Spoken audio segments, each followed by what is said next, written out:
We just talked about retail a bit. Let's dig in a little deeper. Shares of Macy's down nearly 10% in the past week. However, bulls are shopping for the stock. Jon is at the telestrator with that trade and more. Also joining us from Minneapolis is the other Najarian. The less handsome one. Yeah. Pete, not here to defend himself. Pete, what are you seeing? No. He gets Jon, to I think, is start it covering off? Macy's. Oh, okay.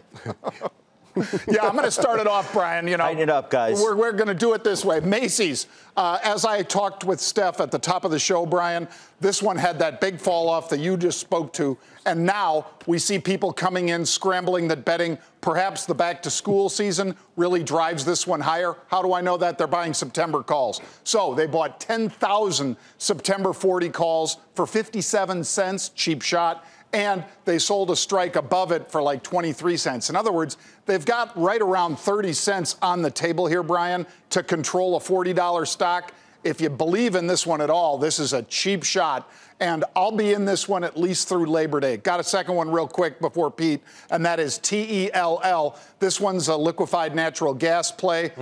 Take a look at it. It's up 30 cents today, which is almost 5% because it's $7 stock. What were they doing? They're buying all the way out in April. So for people that don't want to trade the real fast money and instead want something a little further out in time, this one, April 12.5 calls for a $7 stock, gives you a lot of time to be right. As you can see, traded about 450,000 share equivalent, Pete. Bang. Bang. There we go. Okay, we've got that, Pete. Why don't you say something smart?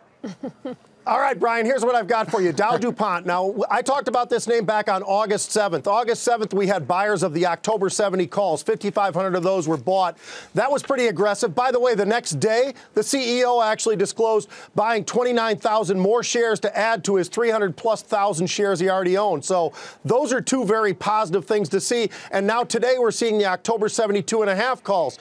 10,000 of those were purchased today. So the aggressive call buying that we're seeing out in October, it started with the 70s. Now it's moved to the 72.5s. You've got insider buying from the CEO himself. We love when we see that. That just adds to what we're looking at and thinking, you know what? From a bullish standpoint, this stock has legs. It should and could and will, in my opinion, move up towards that 72.5 number. Will it get up and through there by October? Hopefully so, but that's what people are banking on. I already own the October 70 calls. I'm holding on to those calls, and this has given me a lot of confidence. First, the CEO buying, and now this buying we're seeing today. So I think we're seeing this for at least the next couple of months. I'll be holding on to these calls.